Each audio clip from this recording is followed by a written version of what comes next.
Hello बच्चों, welcome back to my channel. कैसे हैं आप सब लोग। आप लोग के प्रैक्टिस सेट चल रहे थे यूपी प्लस से असिस्टेंट अकाउंटेंट ऑडिटर के, जिसमें कि पहले भी काफी प्रैक्टिस सेट मैं अपलोड कर चुकी हूँ। अगर आपने नहीं देखे हैं तो उसकी वीडियो आपको चैनल पर मिल जाएगी, अलग प्लेलिस्ट बनी हुई है। आज की वीडियो में ऐसे ही कुछ और इम्पोर्टेंट क्वेश्चन रहेंगे, तो आइए वीडियो को शुरू करते हैं। वीडियो शुरू करने से पहले जिन बच्चों ने सब्सक्राइब नहीं किया है जल्दी से चैनल को सब्सक्राइब कर लीजिए। वीडियो अच्छी लगेगी लाइक जरूर कर दीजिएगा और फ्रेंड्स तक वीडियो को शेयर भी कर दीजिएगा। आइए शुरू करते हैं। फर्स्ट क्वेश्चन है, मूल्यह्रास को परिभाषित करें। Define depreciation. यहाँ पर आपको बताना है कि जो डिप्रिसिएशन होता है, ह्रास होता है, वो क्या रहता है या उसकी एक परिभाषा जो आपको ऑप्शंस में मिलेगी, आपको बताना है कि कौन सा करेक्ट आंसर है। पहला पॉइंट दे रखा है, an increase in the value of an asset over time, resource diminishes over the long run because of utilization, assets that can quickly be turned into cash, possession of assets over liability। तो यहाँ पर जो कि पूछ रहा है कि ह्रास को क्या होता है, उसको परिभाषित करना है आपको। तो जो डिप्रिसिएशन होता है, जैसे जैसे हम एसेट्स को यूज करते जाते हैं वैसे वैसे उनमें क्या होता है, कमी आती जाती है उनकी वैल्यू में, उनके मूल्य में। या फिर इस तरह से कह सकते हैं कि उपयोग करने के साथ ही साथ उनके मूल्य में कमी आती चली जाती है। उसी कमी को क्या कहते हैं, डिप्रिसिएशन कहते हैं। तो यहाँ पर जो आपके ऑप्शंस दे रखे हैं कि समय के साथ किसी परिसंपत्ति के मूल्य में वृद्धि वृद्धि तो नहीं होती, कमी होती, तो ये गलत हो जाएगा। लंबे समय में उपयोग के कारण संपत्ति कम होती जाती है, तो यही आंसर करेक्ट हो जाएगा। ऑप्शन बी जो है कि जैसे जैसे लॉन्ग टाइम में हम उस एसेट को यूज करते जाते हैं वैसे वैसे उसमें कमी आती जाती है, वो डिप्रिसिएशन कहलाता है। तो करेक्ट आंसर हो जाएगा ऑप्शन बी। डिप्रिसिएशन से एक दो क्वेश्चन जरूर आपके एग्जाम में आएंगे, काफी इंपॉर्टेंट टॉपिक है ये। सेकंड क्वेश्चन है, मूल्यह्रास का मुख्य उद्देश्य क्या है। What is the principal objective of depreciation. Show last years profit, show the cost to income tax department, to get a tax rebate, to calculate net profit. कि जो डिप्रिसिएशन चार्ज किया जाता है या लगाया जाता है, तो उसका मेन ऑब्जेक्टिव क्या होता है, क्यों लगाया जाता है। कि प्रीवियस ईयर का सही से प्रॉफिट दिखाया जा सके, या फिर जो टैक्सेशन डिपार्टमेंट होता है उनको रिकॉर्ड शो करने होते हैं इसलिए, या फिर इससे टैक्स में कमी आती है इसलिए, या फिर जो नेट प्रॉफिट होता है उसकी गणना करने के लिए। तो जो डिप्रिसिएशन लगाया जाता है, तो यहाँ पर जो शुद्ध लाभ की गणना करना होगा, ये मेन ऑब्जेक्टिव हो जाएगा। तो इसका आंसर हो जाएगा ऑप्शन डी।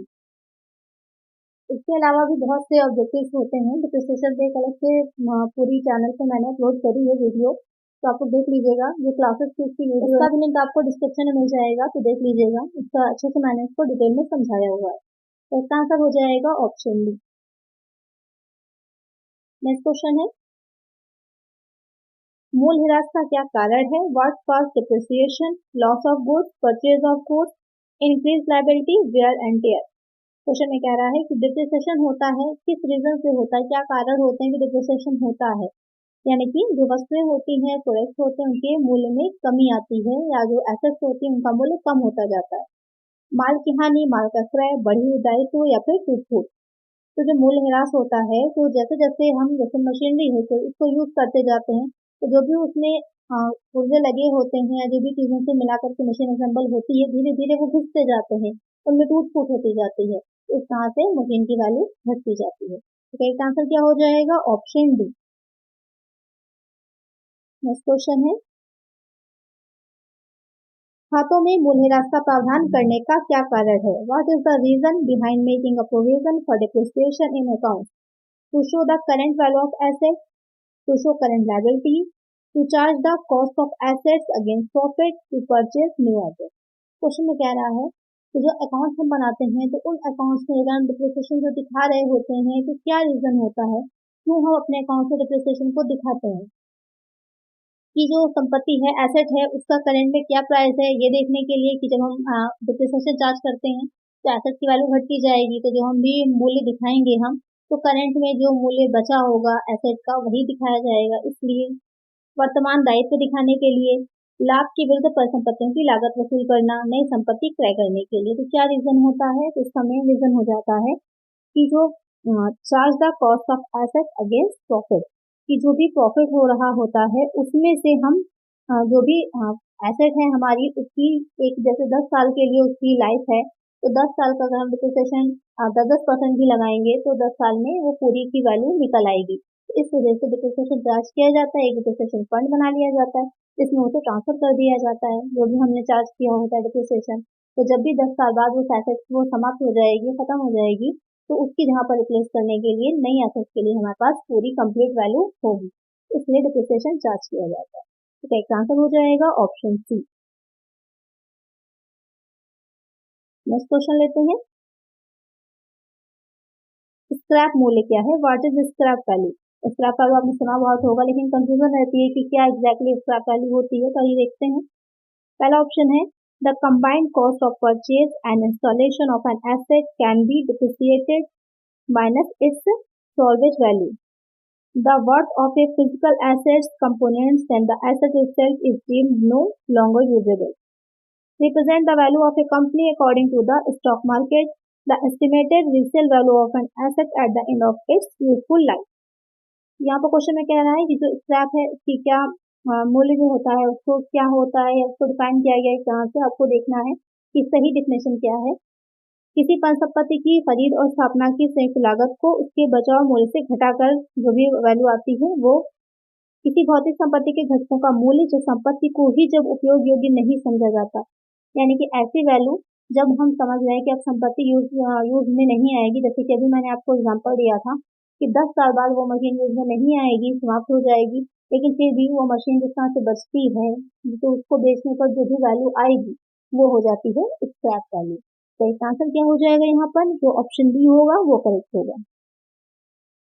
जैसे कि स्कूटी है आपके पास, तो स्कूटी की अगर जो वैल्यू है या फिर जो उसकी लाइफ है 20 ईयर्स की है, तो 20 साल बाद मार्केट वैल्यू तो नहीं बचती है उसकी, 20 साल बाद उसकी मार्केट वैल्यू 0 हो जाएगी, लेकिन फिर भी अगर आप उसको रीसेल करते हैं, कहीं पर बेचते हैं, तो कुछ तो वैल्यू वो आपको देगी ना, कुछ तो उसका प्राइस होगा ही। जैसे 1 लाख की स्कूटी खरीदी, अगर आप रीसेल 20 साल बाद उसे कर रहे हैं, मार्केट वैल्यू 0 हो चुकी है, लेकिन फिर भी 15-20 हजार में तो आपकी बिक ही जाएगी, अगर अच्छी कंडीशन में है तो 15-20 हजार में अगर वो बिक जाएगी तो वो 15-20 हजार की वैल्यू क्या हो जाएगी? स्क्रैप वैल्यू हो जाएगी। तो इसका आंसर हो जाएगा ऑप्शन बी। नेक्स्ट क्वेश्चन है, निश्चित किस्त विधि क्या है? What is fixed installment method?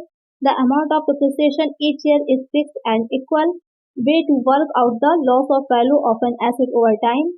System of recording larger depreciation expenses during the earlier year and accelerated method for calculating an asset's depreciation. तो क्वेश्चन में कह रहा है कि जो फिक्स्ड इंस्टॉलमेंट मेथड जिसे निश्चित किस्त विधि कहा जाता है क्या रहती है? डिप्रिसिएशन को चार्ज करने के बहुत से मेथड्स होते हैं, तो यहाँ पर जो फिक्स्ड इंस्टॉलमेंट मेथड होता है उसमें क्या रहेगा? नाम ही फिक्स है इंस्टॉलमेंट, यानी कि जितनी भी हर वर्ष में छमाही तिमाही या फिर वार्षिक जैसा भी चार्ज किया जाता होगा डिप्रिसिएशन, तो उसके अकॉर्डिंग जितनी भी किस्तें लगती हैं, जितनी भी इंस्टॉलमेंट होती हैं वो एक समान रहती हैं, फिक्स रहती हैं। तो यहाँ पर देख लेते हैं कौन सा करेक्ट होगा कि प्रत्येक वर्ष मूल्यह्रास की राशि निश्चित और बराबर होती है। तो यही वाला आंसर क्या होगा? करेक्ट हो जाएगा कि जितने भी साल होंगे हर वर्ष क्या रहता है, जितना डिप्रिसिएशन चार्ज किया जाएगा वो सेम ही रहता है। जैसे कि मैंने एग्जांपल दिया था 1 लाख की है, 10% चार्ज करते हैं तो पर ईयर 10 हजार हो जाएगा। तो एक आंसर हो जाएगा ऑप्शन ए। नेक्स्ट क्वेश्चन लेते हैं, निम्नलिखित में से किस संपत्ति का मूल्यह्रास आमतौर पर नहीं होगा? Which of the following asset generally assume not to depreciate? Machinery, building, land, all of the above. बहुत अच्छा क्वेश्चन है, एग्जाम में अक्सर ये पूछा जाता है और बहुत ही इजी भी है। ये क्वेश्चन पहले भी मैं आप लोगों को करा चुकी हूँ, तो इसमें जो भी क्वेश्चन प्रैक्टिस में आ रहे हैं, बहुत से ऐसे क्वेश्चन है जो आप लोग कर चुके हैं, तो आपको रिकॉल भी हो जाएगा, प्रैक्टिस भी हो जाएगी, क्योंकि एग्जाम आप लोग के जो कि आने वाले ही हैं, तो वहाँ पर आप लोग की तैयारी पूरी होगी। तो काफी क्वेश्चन मैंने आप लोग का जो कौन से रिलेटेड आना है या फिर जो टैक्सेशन है ये सब कंप्लीट करा दिया है, जिससे कि एग्जाम में आप लोग को प्रॉब्लम ना हो। जितना भी सब्जेक्ट कंसर्न आने हैं क्वेश्चन वो आसानी से आप लोग निकाल लेंगे।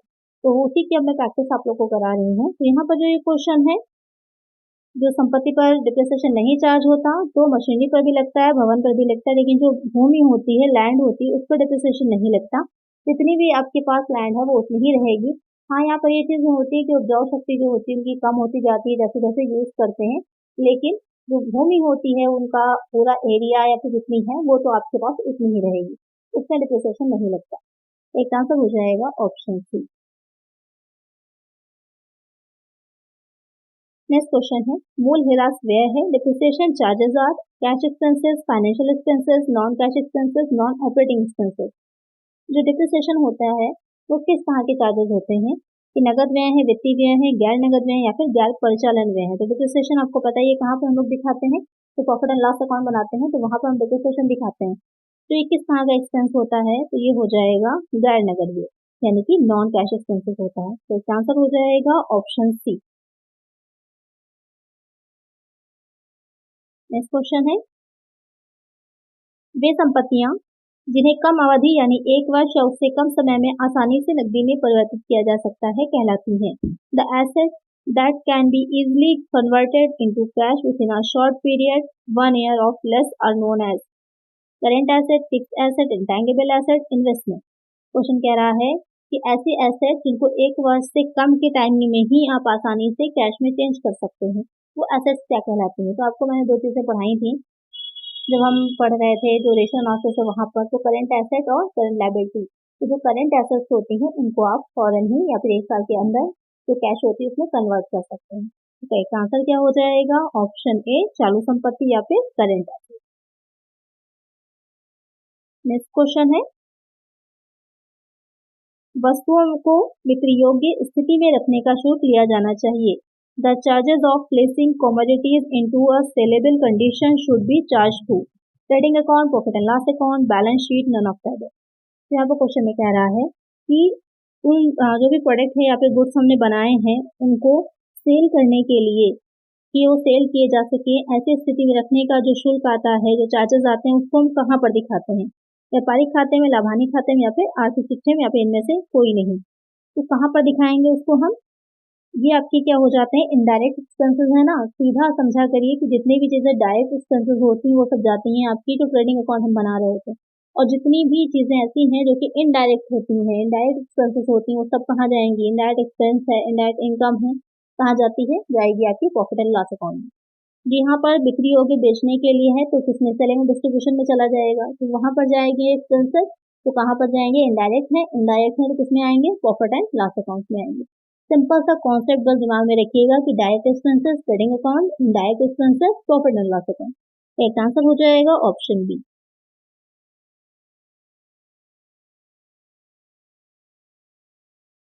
नेक्स्ट क्वेश्चन है आपूर्तिकर्ताओं के व्यक्तिगत खाते को दिखाया जाता है। Suppliers personal account are seen in the sales ledger, nominal ledger, purchases ledger, journal laser.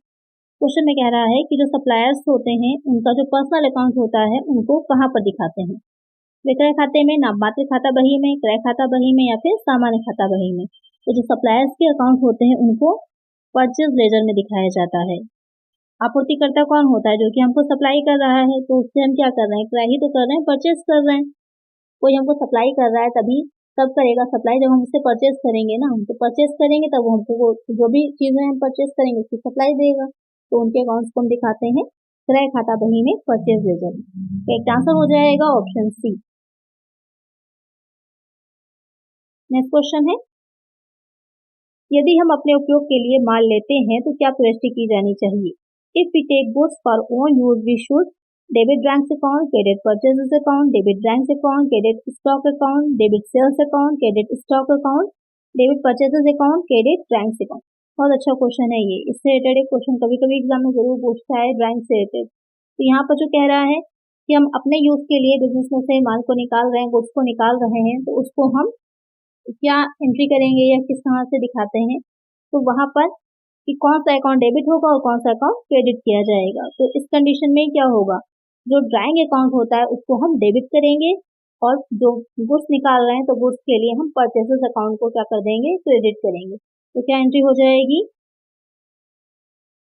इसमें एंट्री क्या हो जाएगी, एंट्री होगी drawing account debit to purchases account. जो ड्राइंग अकाउंट है वो आपका डेबिट हो जाएगा और क्रेडिट में आ जाएगा जो परचेजेस अकाउंट है वो आपका क्रेडिट हो जाएगा। बहुत सिंपल एंट्री है, इसको ध्यान में रखिएगा, एग्जाम में अक्सर पूछता है। अच्छा मुझे आप लोग ये कमेंट करके बताइए कि अगर यहाँ पर माल नहीं निकाल रहे होते, गुड्स को ना निकाल रहे होते, बल्कि हम क्या निकाल रहे होते, कैश निकाल रहे होते, तब क्या एंट्री की जाती, कौन सा अकाउंट होता जो कि क्रेडिट होता। तो आप लोग मुझे इसका आंसर कमेंट करिएगा कि कौन सा अकाउंट को क्रेडिट किया जाता है। ये पहले मैं करवा चुकी हूँ आप लोग को क्लासेस में इस क्वेश्चन को, तो मुझे इसका आंसर कमेंट करिए ये यहाँ पर गुड्स ना निकाल करके अगर कैश निकाली जा रही होती तो उसको हम किस तरह से दिखाते, या क्या एंट्री होती, या फिर कौन सा अकाउंट क्रेडिट किया जाता। यहाँ पर करेक्ट आंसर क्या हो जाएगा, ऑप्शन ए। नेक्स्ट क्वेश्चन है, भारत के नियंत्रक एवं महालेखा परीक्षक की नियुक्ति कौन करता है? Who appoints the controller and auditor general of India? Chief justice of India, union cabinet, president of India, parliament. जो भारत का कंट्रोलर एंड ऑडिटर जनरल है, जो कैग है, जो ऑडिटिंग की बात आती है तो वहां पर ये चीज बहुत इंपॉर्टेंट हो जाती है, तो क्वेश्चन यहाँ से भी बन सकता है, इसलिए मैंने इसको शामिल किया है कि अगर क्वेश्चन आपसे पूछ लेता है तो कहीं पर आपको कोई डाउट नहीं रहेगा और आसानी से आंसर कर लेंगे। तो जो भारत का नियंत्रक एवं महालेखा परीक्षक होता है उसको कौन नियुक्त करता है? तो भारत के न्यायाधीश, मुख्य न्यायाधीश जो होते हैं, केंद्रीय मंत्रिमंडल, या भारत के राष्ट्रपति, या फिर संसद। कौन करता है? जो इंडियन प्रेसिडेंट होता है, जो प्रेसिडेंट ऑफ इंडिया है, वो नियुक्त करता है controller and auditor general of India. इसको शॉर्ट में कैग भी लिखा रहता है, तो कंफ्यूज नहीं होइएगा। अगर सिर्फ कैग लिखा आएगा तो भी इसका मतलब controller and auditor general of India ही होगा। इसकी फुल फॉर्म भी ध्यान में रखिएगा, पूछ सकता है। करेक्ट आंसर हो जाएगा ऑप्शन सी। नेक्स्ट क्वेश्चन है, in which year was the controller and auditor general duties, powers and conditions of service act pass? नियंत्रक एवं महालेखा परीक्षक, कर्तव्य शक्तियां और सेवा की शर्तें अधिनियम किस वर्ष पारित किया गया था? 1976, 1973, 1971, 1978। क्वेश्चन में कह रहा है कि ये जो एक्ट बना था किस वर्ष ये एक्ट पारित किया गया था? तो ये एक्ट जो पारित किया गया था, जिसके थ्रू कैग का पूरा काम चलता है, वो पारित किया गया था 1971 में, 1971 में। तो करेक्ट आंसर हो जाएगा ऑप्शन सी। नेक्स्ट क्वेश्चन है, निम्नलिखित में से कौन भारत का पहला नियंत्रक एवं महालेखा परीक्षक था? Who among the following was the first controller and auditor general of India? T N. Chaturvedi, A K. Rao, V Narahari Rao, या फिर एस रंगनाथन। क्वेश्चन में जो कह रहा है कि भारत का पहला जो कैग था वो कौन थे, तो उनका नाम आपको बताना है कि फर्स्ट कैग कौन थे। तो फर्स्ट कैग थे वी नरहरि राव।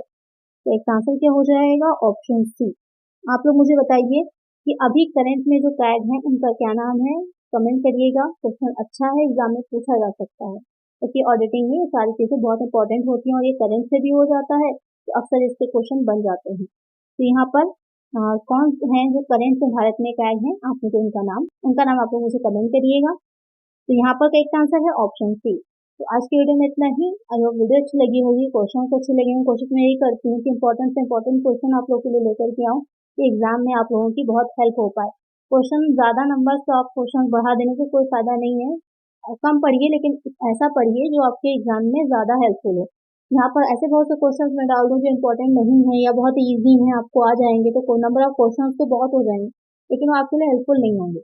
इसलिए इतना पढ़िए जो आप लोग के लिए अच्छा भी है और ज्यादा इंपॉर्टेंट है। तो आज की वीडियो में इतना ही। अगर वीडियो अच्छी लगी लाइक कर दीजिएगा, चैनल को नया सब्सक्राइब कर लीजिएगा और फ्रेंड्स तक वीडियो को शेयर कर दीजिएगा। मिलते हैं नेक्स्ट वीडियो में। Thank you.